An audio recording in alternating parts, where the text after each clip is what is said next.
السلام علیکم، چینل پر نئے ہیں تو سبسکرائب کر دیں، آپ کا بہت بہت شکریہ۔ درخت بول اٹھا۔ حضرت سیدنا ابو بکر رحمہ اللہ فرماتے ہیں کہ میں نے اللہ عز و جل سے یہ عہد کیا کہ میں حلال کے سوا کچھ نہ کھاؤں گا۔ ایک دن میں جنگل سے گزر رہا تھا کہ مجھے انجیر کا ایک درخت نظر آیا۔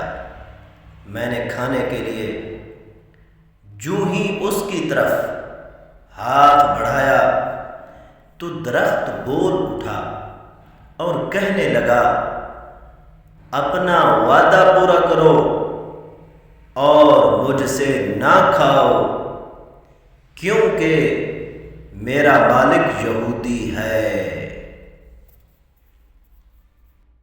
اونٹ زندہ ہو گیا۔ حضرت سیدنا محمد بن سعید بصری علیہ رحمۃ اللہ فرماتے ہیں کہ میں بصرہ کے راستے میں پیدل چل رہا تھا کہ میں نے ایک اعرابی کو اپنے اونٹ کو ہانکتے ہوئے دیکھا۔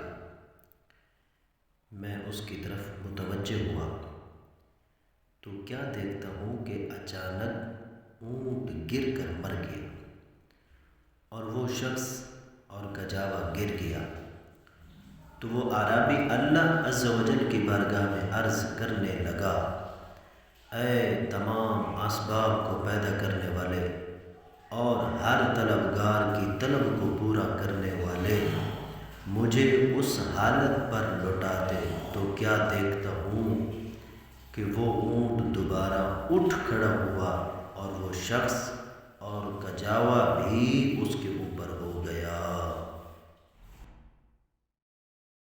حضرت سیدنا ابو بکر حمدانی رحمۃ اللہ فرماتے ہیں کہ ایک دفعہ میں کچھ کھائے پیے بغیر حجاز کے جنگل میں 40 دن رہا۔ پھر ایک دن مجھے گرم ساگ اور روٹی کھانے کی خواہش ہوئی تو میں نے اپنے دل میں کہا، میں جنگل میں ہوں، میرے اور عراق کے درمیان طویل مسافت ہے۔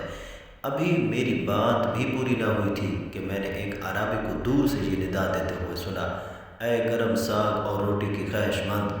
میں نے اس کے پاس جا کر پوچھا، کیا آپ کے پاس گرم ساگ اور روٹی ہے؟ اس نے جواب دیا، جی ہاں۔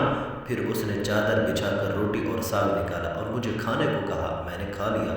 اس نے پھر کہا، مزید کھائیں۔ میں نے پھر کھا لیا۔ اس نے تیسری بار کھانے کو کہا تو میں نے کھا لیا، لیکن جب چوتھی بار اس نے کہا تو میں نے اس سے پوچھا، اس ذات کی قسم جس نے آپ کو میرے پاس بھیجا، آپ کون ہیں؟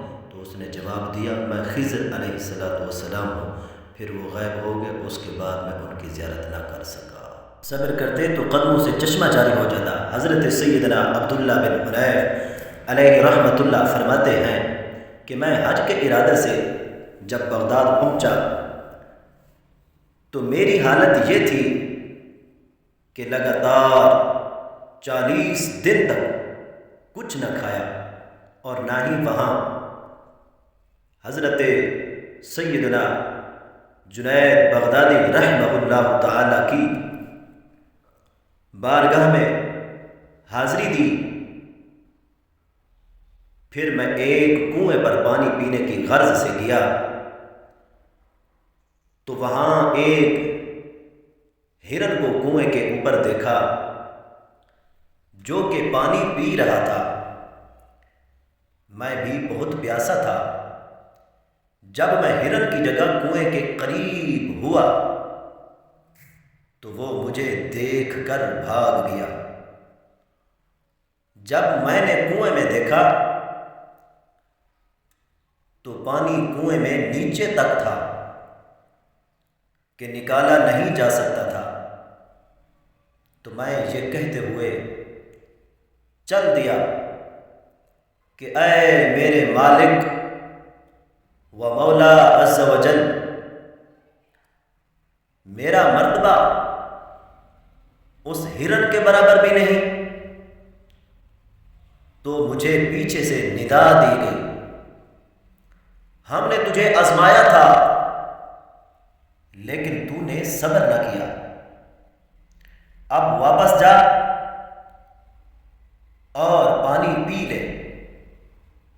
جب میں واپس گیا تو کنواں واقعی پانی سے بھرا ہوا تھا۔ میں نے اپنا مشکیزہ بھی بھر لیا اور شہر جاتے ہوئے اس سے پانی بھی پیتا رہا اور وضو بھی کرتا رہا، لیکن وہ ختم نہ ہوا۔ جب میں خوب سیراب ہو گیا تو غیب سے ایک آواز سنی، ہرن تو بغیر مشکیزے اور رسی کے ساتھ آیا تھا، لیکن تم مشکیزے کے ساتھ آئے۔ جب میں حج سے لوٹ کر آیا، جامع مسجد میں داخل ہوا تو جو ہی حضرت سیدنا جنید بغدادی کی نظر مجھ پر پڑی تو انہوں نے ارشاد فرمایا، اگر صبر کرتے تو قدموں سے پانی کا چشمہ جاری ہو جاتا۔